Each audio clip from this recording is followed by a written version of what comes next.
Britt, we haven't gotten a chance to ask you just a general question about the Mets offseason. How would you assess it? What do you think of it overall?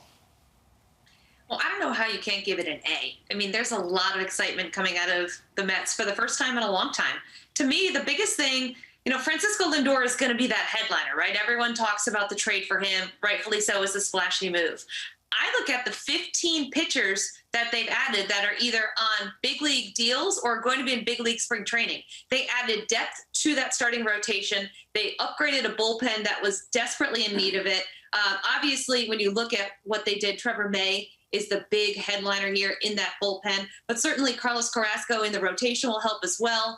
And as we talked about Pilar in the defense, that's the other thing I like about what Sandy Alderson has done here, is he looked at a team that had a bottom 5 defensive efficiency, and all 5 of those teams missed the playoffs last year, and he found ways to get better. I agree with Britt that they've added a lot of pitching depth, and that sets them up nicely. But they do need, to me, that third or fourth starter guy, mid-rotation help. Now, so far in the offseason, they had not shown much, if any, interest in Taijuan Walker or Trevor Rosenthal. That's been ongoing for weeks and months. Odorizzi, we've talked about some early interest and not much lately. They were interested in Jake Arrieta, James Paxton, Rich Hill, some guys that ended up for a variety of reasons going elsewhere. So now what I'm told the Mets are doing is circling back on the guys who are still out there, seeing if maybe the price has changed, where their calculation of value might have changed. So you might look at a guy like Taijuan Walker, who, frankly, the Mets really, as I said, shown almost no interest in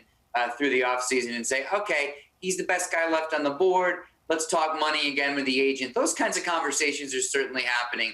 And it wouldn't surprise me to see the Mets now on a player who they hadn't been on earlier, because circumstances change now that other players have signed. Anthony, as for Pilar specifically, though, I mentioned the defensive analytics, because when I think Kevin Pilar, I think potential Gold Glover, even though he's never won one. He's in the same league as Kevin Kiermaier and some others.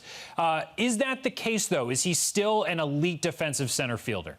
Still, the numbers don't prove that. And it's unfortunate, because this guy, he plays really, really hard. And I think anybody who watches him play would still say he's a great center fielder. The numbers don't bear it out. From 15 on, it has been a decrease in his value, outs above average for the outfield. And that's, it's as plain as that. You can't really, there's not much else you can say about that.